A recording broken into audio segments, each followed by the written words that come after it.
Still bigger got some than space. Cali's big cup, but what is? What honestly. is, yeah. But you know, you have your nice new house, plenty of room for these cups, and Oh, yeah, I have, many I more have to my come. own trophy mantle now. It's awesome.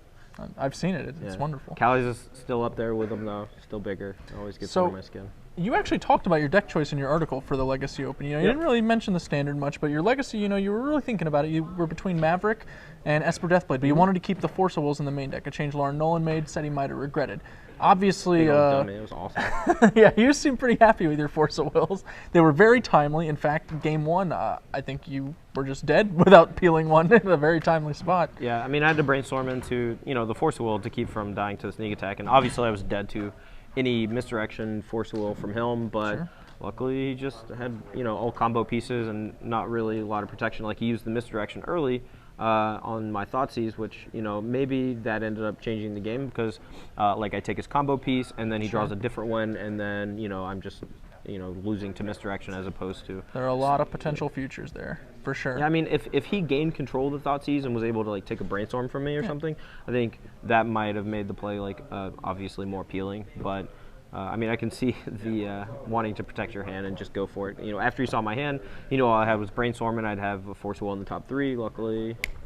There it is. Game. Well, what actually, you know, swayed you over to Esper Deathblade, you know? I mean, you were between two decks. Sure. Well, I was planning on playing either Maverick or Esper Deathblade, and I haven't played Stoneforge Mystic in a long time, and I had a lot of success with it last year, and it's pretty solid, you know, in general. Like, the deck, BBD worked a lot on it. He played at the Invitational. Lauren Nolan won with it last week or week before. I don't know. Yeah, 2 weekends ago. Yeah, in Nashville. And I mean, the deck looked very good, and that's what I liked about it. Whereas, like, Maverick, I haven't played it in, you know, just as long, but on paper it just looks like a pile of grizzly bears.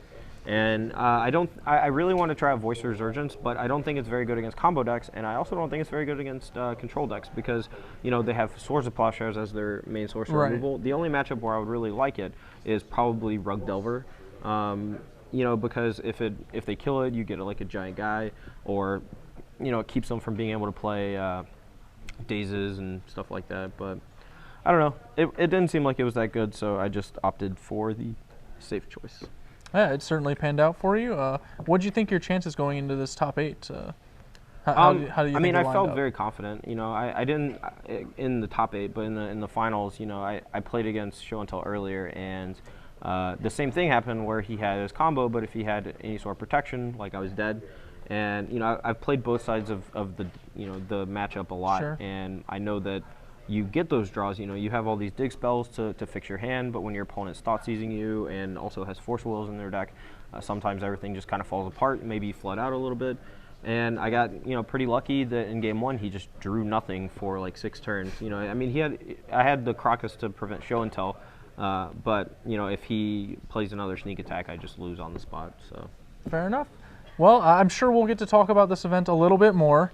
On Above the Curve. Yeah, that's right. If you guys have a premium subscription, we're going to be filming a new episode of Above the Curve this Tuesday, and we'll have Brad and Todd, who each managed to take a trophy home. Yeah. Or this morning? This morning, yeah. Wow. So we'll have some trophies, a pretty sweet winner's circle in which, you know, these guys will get to talk about how awesome they are, and I'll get to navigate the discussion. That's so, like, ego stroking. You know, yeah. That's ridiculous. That's exactly what these guys needed, bigger egos, I assure you. Come on, buddy.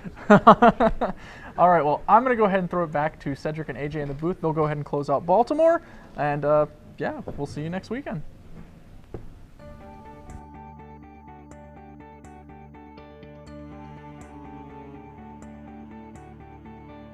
All right, congratulations to Todd Anderson, Brad Nelson, Barden